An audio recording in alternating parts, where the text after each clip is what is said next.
Dear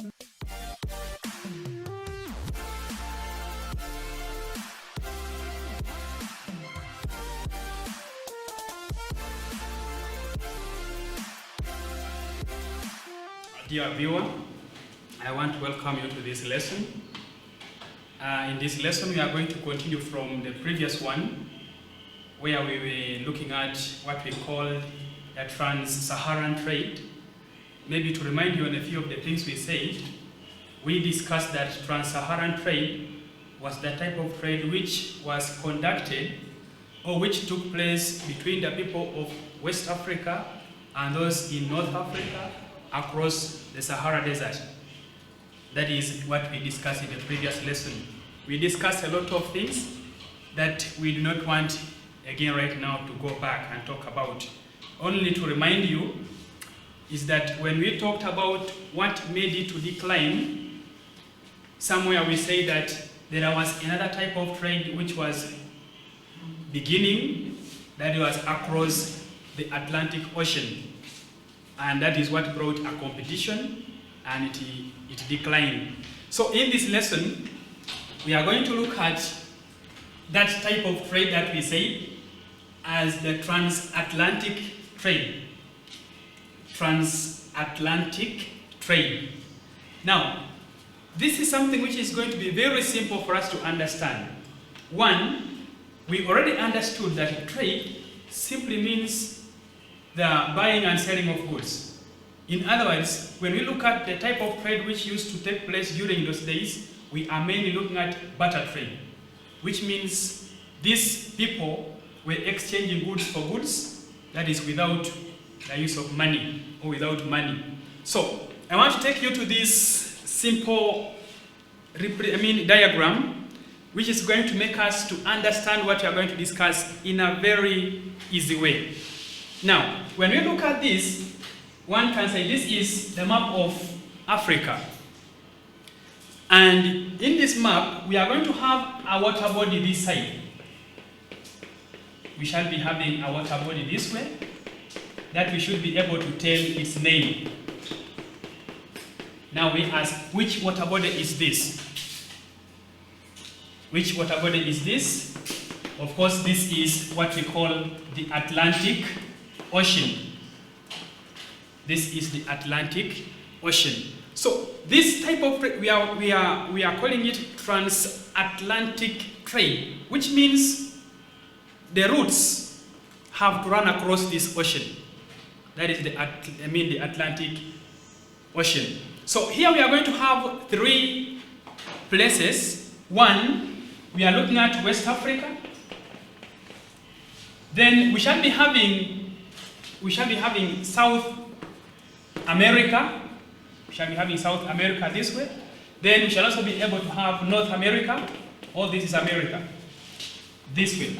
Then finally, up this way we shall be having a continent that we call Europe. We have already finished to define transatlantic trade. Now, what happened? In this type of trade, we had goods that were sold from, or that were taken from West Africa to America. This is what we are going to look at. From West Africa, goods are going to America. Could it be North America, South America? Then at the same time, we had also goods that were going from America direct to Europe. Then lastly, we shall be having goods coming from Europe to West Africa, that is to Africa. So when we look at this map or these illustrations properly, you will find that we have got something like a triangle. Something like a triangle which has been made. So we are having the goods coming from West Africa, they are moving like this. Then we are having those ones going from America to Europe. Then we are having the ones coming from Europe to Africa. So, like I've said, we have already formed what we call a triangle. So let's come back and we understand, what do we mean by transatlantic trade? What is transatlantic trade? Now, the definition says transatlantic trade was the trade which was carried out by the people of West Africa, America, and Europe across the Atlantic Ocean. This one we should be able to get it very well. Transatlantic trade was the trade carried out by the people of West Africa, America, and Europe. And we have said it was done across the Atlantic Ocean. So we shall also be able to say that this type of trade was also called triangular trade. This type of trade, or transatlantic trade, was also called triangular trade. Now, we shall be able to ask ourselves a question.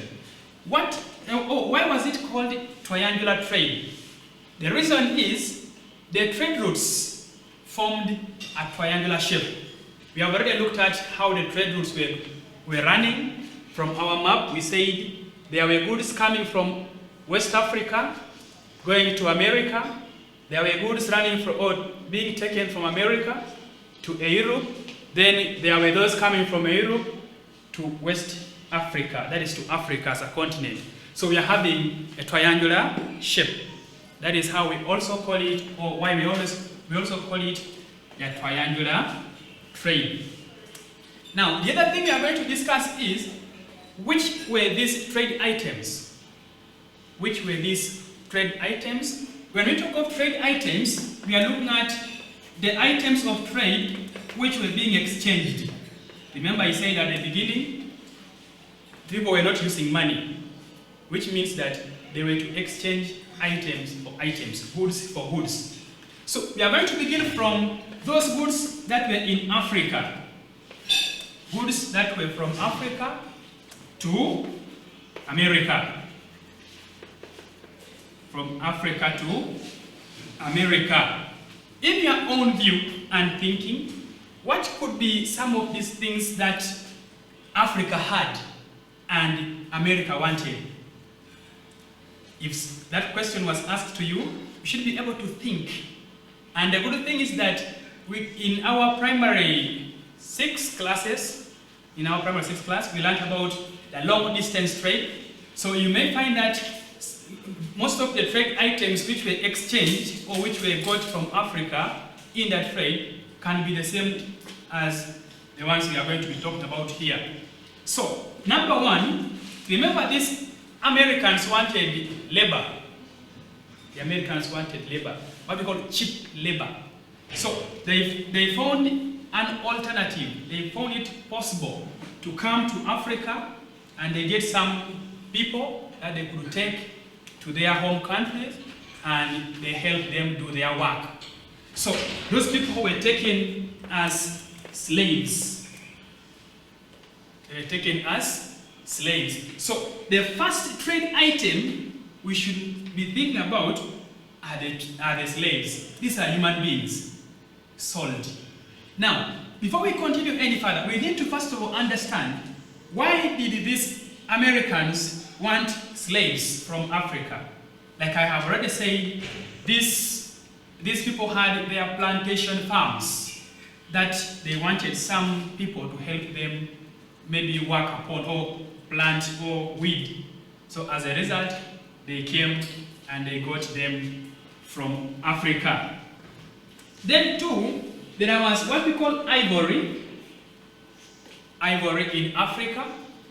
And when we talk of ivory, we are looking at the elephant tusks, which we get from the elephants. And I always keep on asking you that question, that how did the presence of these foreigners or these traders affect the tourism industry? You will find that it led to what we call increased poaching, because they had to kill the elephants in order to get the ivory. Then we also have backcloth. We shall also be having what we call timber. Then we have lumber. Now the difference between the two is that timber can be this which is cut, and it can be for maybe for making furniture. Then we have lumber, which can be piece of wood being cut into sizable maybe into sizes that can be used like for construction. These ones may not be split, just some wood, and they cut it so that they can use it for other construction purposes. So this is what was got from Africa, and that is West Africa. Let's look at the other one. Let's look at now from America to Europe. From America to Europe. We have looked at from West Africa, that is from Africa to Europe. Now we are going to look, from Africa to America. Now we are looking at from America to Europe. And from America to Europe, we shall be having goods like rice. I hope we all know rice. We shall be having another one as tobacco. Then we can also be, we have rice, tobacco. Then we can be having, we can add lumber.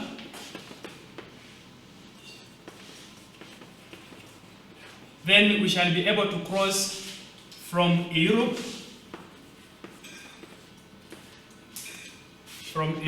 to Africa.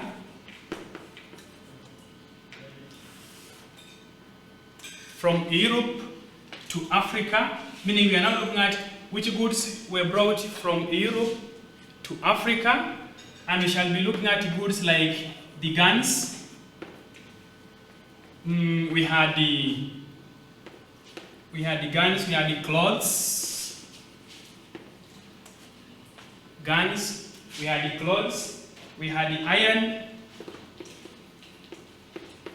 We can add beer. By then, we are not able to make our own beer. Then we can also have cigarettes. So these were some of the goods that were being brought from Europe to West Africa. So at the end of it all, you will find that the exchange was there. There were those goods they could get from Africa. There are those they were getting from America. There are those they could get from Europe. So that is what we mean by the transatlantic trade.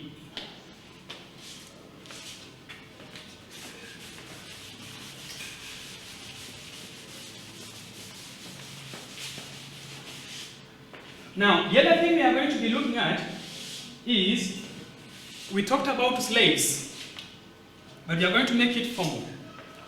Why were slaves? Why were slaves on a high demand?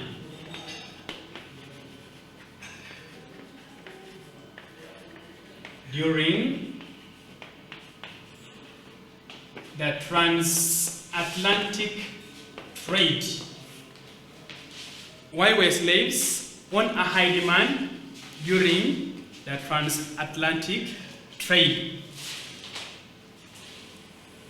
One, these slaves, like we say, slaves were needed to work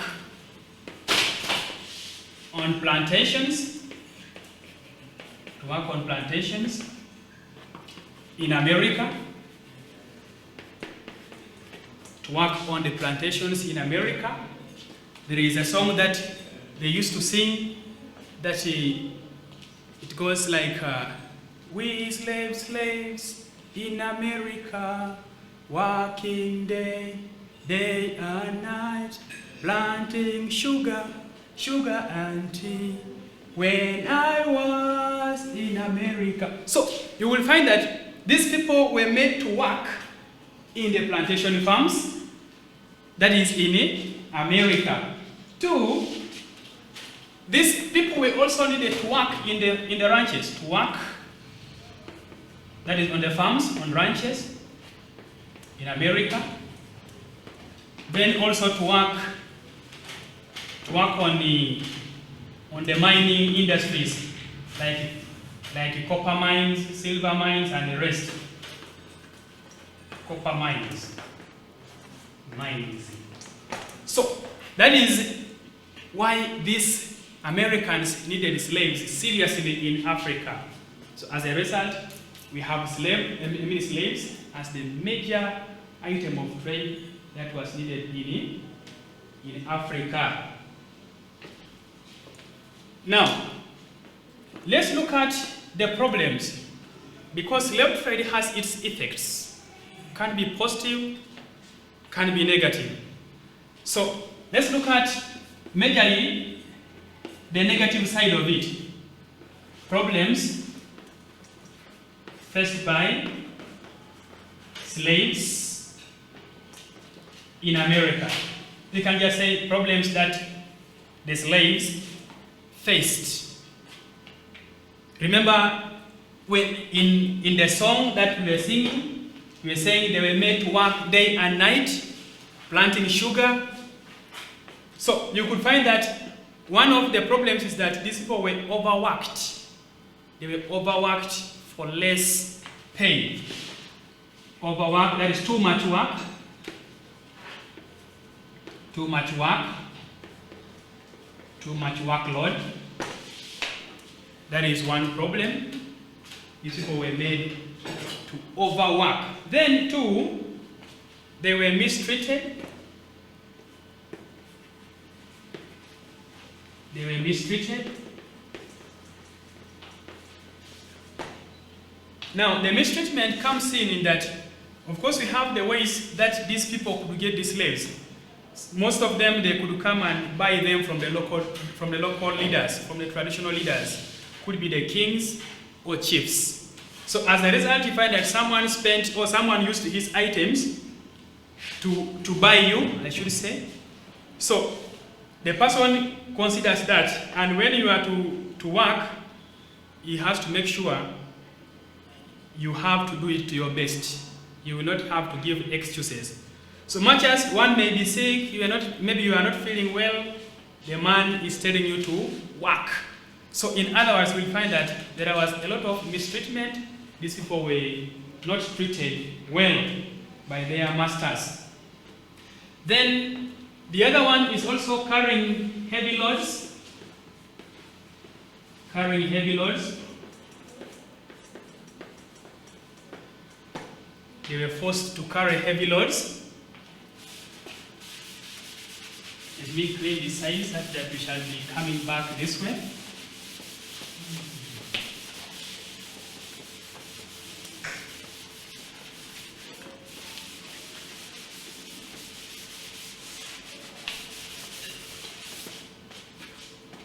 They were forced to carry heavy loads.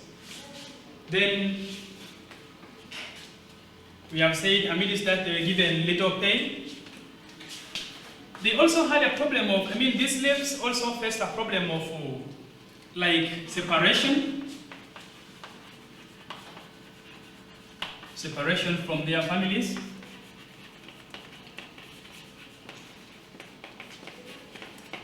Separation from their family members. Remember when they come and pick you from your family, they take you like you are the father, and they have taken you, it means that is the end of you seeing your people.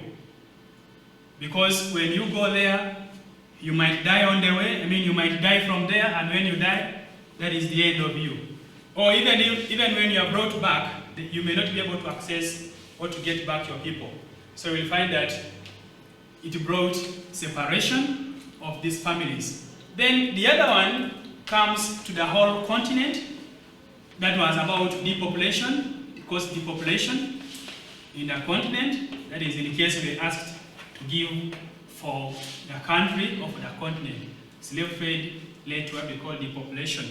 Remember, as these people were taken, chances are high that they may not come back. So that one led to what we call depopulation. Now, talking of slave trade, we have what we call the slave markets. Slave markets.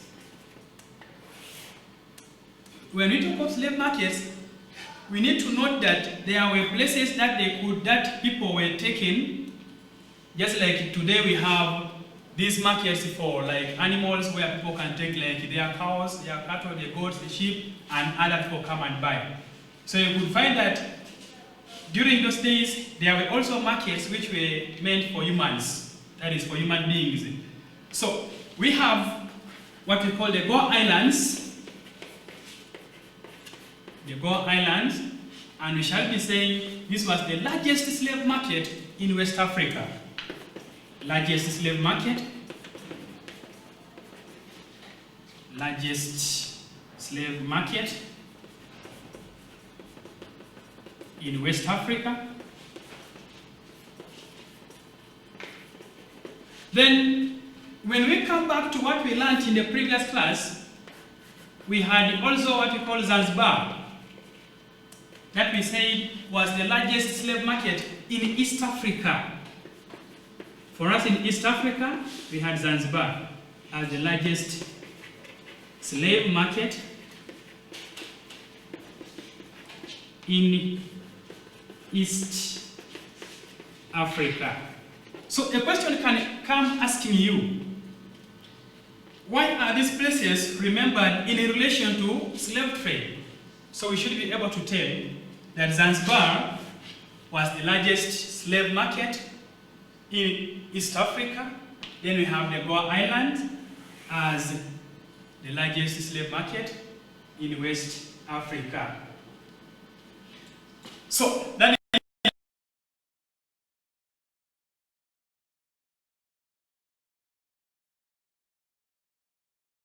is Atlantic trade, and in the simplest way, we say it was the type of trade which was carried out by the people of West Africa, those in America and Europe, across that across that water body that we call the Atlantic trade.